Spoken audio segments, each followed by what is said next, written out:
Hey guys, welcome to the Liberal Hive Mind, a channel solely focused on exposing the abundant hypocrisy of the left. Now I know I said in my last Bud Light video that it would probably be the last one, but listen friends, I just can't help but milk a good story. The simple fact is every video I make on Bud Light goes absolutely crazy, so we'll add one more to the list. Anheuser-Busch's completely pathetic attempt to avoid responsibility and turn this whole thing around from a public relations disaster to PR positive. What loyal Bud Light consumers are probably looking for is, I don't know, maybe a genuine response and genuine apology, maybe disavowing the so-called low-level marketing team that made this decision, this clearly culturally divisive decision, targeting young impressionable consumers. But nope, Anheuser-Busch knows exactly how to deal with this in the most garbage, tone-deaf corporate manner possible, releasing that nonsense public press statement right ahead of the weekend and then following it up with patriotism.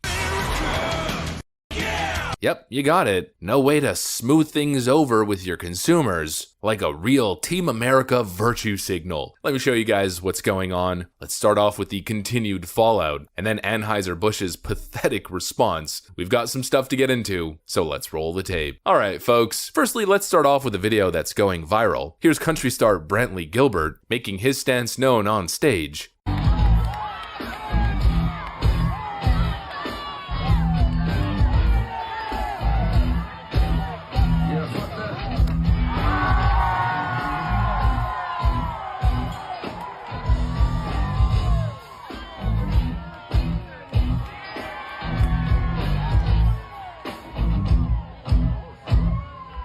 You ain't got a hair on your ass if you'll shotgun that son of a bitch.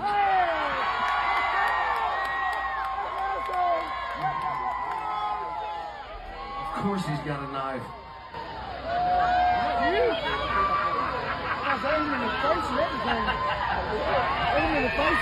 Get it, boy!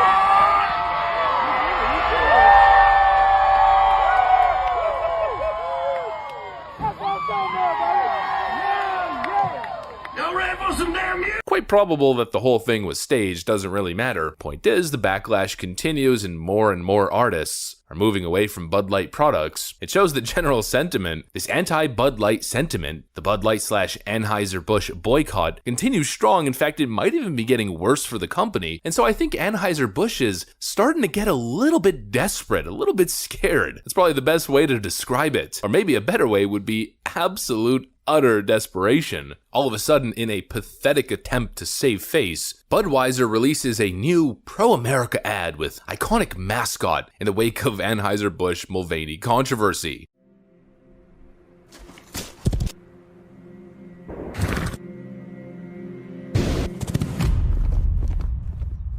Let me tell you a story about a beer rooted in the heart of America, found in a community where a handshake is a sure contract, brewed for those who found opportunity in challenge and hope in tomorrow, raised by generations, willing to sip, share, risk, remember. This is a story bigger than beer. This is the story of the American spirit.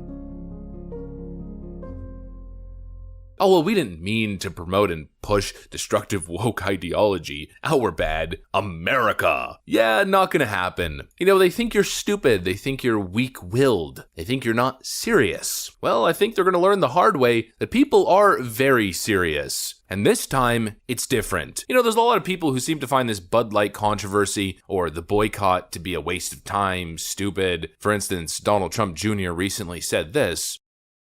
This is one like we're dunking on them now, but when you actually look into it, they'd be one of the more conservative-leaning companies in America. So they've been put on notice.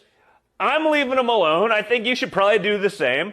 And you know what? That's fine. People are entitled to their own opinion. I'm not going to condemn somebody for, in my opinion, not seeing the big picture. You can't view this Bud Light Dylan Mulvaney situation as isolated, as just a dumb social media campaign that probably should have never happened. You gotta view the whole picture. You know, Ron DeSantis actually described it properly. The people also side with us on wanting to see an economy where businesses focus on their core missions rather than indulging in woke political activism.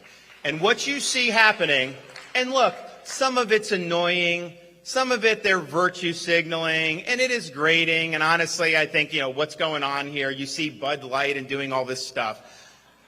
But some of this stuff, I think, is really insidious. When you look at movements like ESG, environment, social governance, what they are trying to do is they're trying to hijack corporate power in order to advance an ideological agenda. It's majorly influential groups with a sinister agenda infecting every single aspect of society, and they're especially doing that through advertising. It's all linked. It's all part of one singular agenda that I find to be destructive. And so no, it isn't exaggerated or stupid or a waste of time. It's, in my opinion, the most important cultural battle of my lifetime, maybe even going beyond that. The question is, do we let the radical left and the woke mob seize control over everything, over every aspect of life? Do we allow them to indoctrinate our youth and our children, to think like them, to vote like them, to be like them? Or do we stand up and say enough is enough? Do we apply enough social pressure to make these companies think twice? To put them in absolute desperation damage control mode like Bud Light is currently in?